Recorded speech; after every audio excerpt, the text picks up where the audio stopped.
Yon, magandang tanghali uli sa inyo mga Katagalog. Narito ulit tayo sa ating part 2 ng pagkakasa. So ngayong mga Katagalog, kinabit na po namin lahat yung bagong block at nalinis na rin yung cylinder head. Yun, kaya kinakabit na po ngayon ng aking dalawang mekaniko. So ngayon mga Katagalog, ito po yung mga naging cost. Palit, sento, black. Ito po yung luma. Kaya po siya pala malakas umusok. Natutuyuan siya ng langis dahil sa sobrang usok niya pagka umi-start na motor. Yun. Isa po yung sa indicating na kapag mausok ang motor, wag na po natin patatamain, napapalitan lang po natin ng piston ring o papalitan lang natin ng valve seal. Kasi alam naman po lahat ng mekaniko na hindi po doon nagkakaroon ng cost. At hindi po yun ang nagiging problema pag umuusok na ang isang motor pag tumatakbo. Palitan na po natin ng bagong block or gusto nyo iparibor nyo. So ngayon mga Katagalog, pinalitan din po natin siya ng bagong valve seal, pinasinta barbula natin, pinalitan siya natin ng bagong langis. Yan. Kaya check na lang po natin sa kanya mamaya yung kanyang andar at yung kanyang clutch lining mamaya pag tumakbo siya.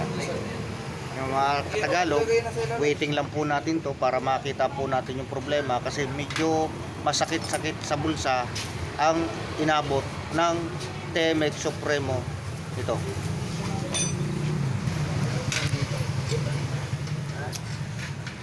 Shout out nga pala kay Moises Morada na nagdiriwa ngayon ng kanyang birthday. Happy birthday sa iyo, pare.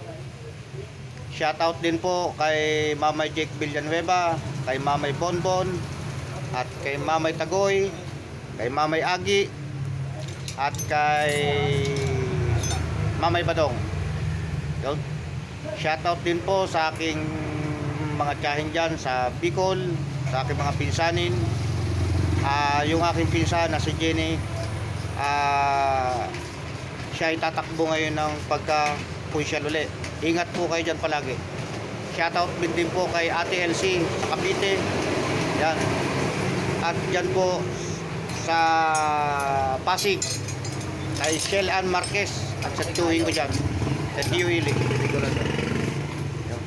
Magandang tanghali po sa inyong lahat dyan.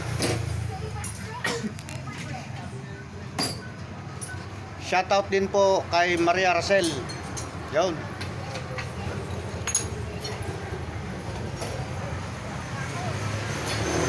Shoutout din po dyan sa may kantin kay ate. Mamaya-maya po kakain na po kami. Tatapusin lang po namin to at papay-start. Doon po tayo pupunta.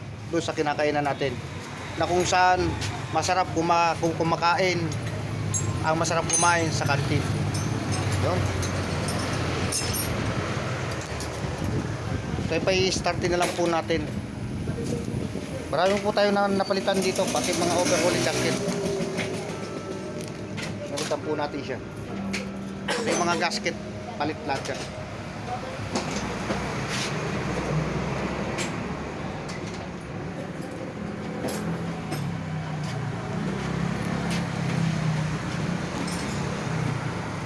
May papayo ko po doon sa mga driver. Pag umuusok po ang motor, lalo na't hindi na po nawawala ang usok na puti, ina-advise ko po sa inyo na dalayin nyo na po agad sa inyong mga mekaniko. Papalitan nyo po, budgetan nyo po siya, papalitan nyo siya ng block para hindi na po lumaki ang gastusin nyo. Kasi doon po kadalasan, kaya lumalaki ang gastos, meron ng nararamdaman ang isang motor, ginagamit pa po natin ang ginagamit sa pang-araw-araw. Kaya ang nangyayari po lahat, dumadami po yung problema.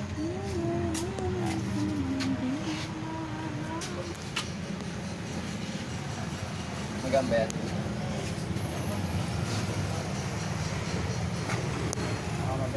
Shoutout din po kay Kuya Jerry na nasa Villa di Calamba at kay ate at kay Busoy dyan. Shoutout din po sa aking kapatid na ubod ng kunat. Yan, kay Bele Koy. Shoutout sa inyo dyan.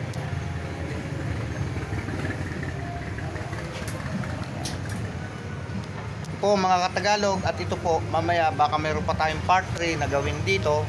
I-upload ko na lang po uli para makita nyo kung ano po yung mga ginagawa namin. Huwag nyo rin pong kalimutan na like, share, and follow my page of Katagalog TV. Maraming salamat po. Bye-bye.